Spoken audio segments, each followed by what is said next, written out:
Je suis scandalisé de voir que l'ensemble du système médiatico-politique n'est pas plus choqué que ça des confidences du président de la République sur les secrets défense dans le livre des journalistes du Monde.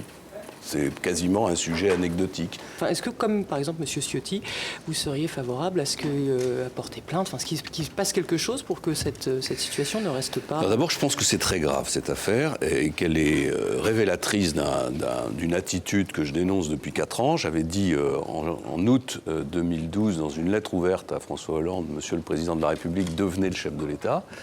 Je constate qu'il n'est jamais devenu le chef de l'État. Il est peut-être président de la République, mais il a un problème d'autorité, il a un problème de conception même du pouvoir, qui explique beaucoup des difficultés dans lesquelles nous sommes aujourd'hui.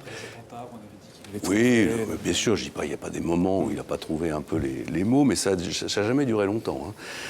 Donc cette attitude est une attitude qui est grave et qui est répréhensible. La démarche de M. Ciotti est incompréhensible puisque le président de la République bénéficie d'une immunité, donc aucune procédure judiciaire ne peut être conduite contre lui. La seule procédure qui peut être conduite contre lui, c'est une procédure de destitution. Bon. Pourquoi est-ce que je ne l'ai pas engagé ? Je crois qu'un de mes collègue de l'Assemblée nationale l'engage ce matin, si j'ai bien compris. Mais pourquoi ? Parce qu'elle n'a aucune chance d'aboutir, puisque la procédure de destitution, elle est contrôlée par la majorité du Parlement. Donc la majorité du Parlement ne va pas destituer M. Hollande, donc je pense que ce n'est pas la peine de se lancer dans cette bataille aujourd'hui. En revanche, ce que je trouve choquant, c'est que le sujet ne soit pas débattu. C'est-à-dire que, voilà, quand François Hollande met son casque et prend son scooter pour aller rendre des visites discrètes, là, ça fait un buzz médiatique gigantesque. Quand il commet une faute aussi grave au regard du fonctionnement des institutions, on a l'impression que ça n'intéresse personne. Et pour vous, ça vaudrait d'aller, si c'était possible, jusqu'à une destitution ça serait aussi grave que ça ?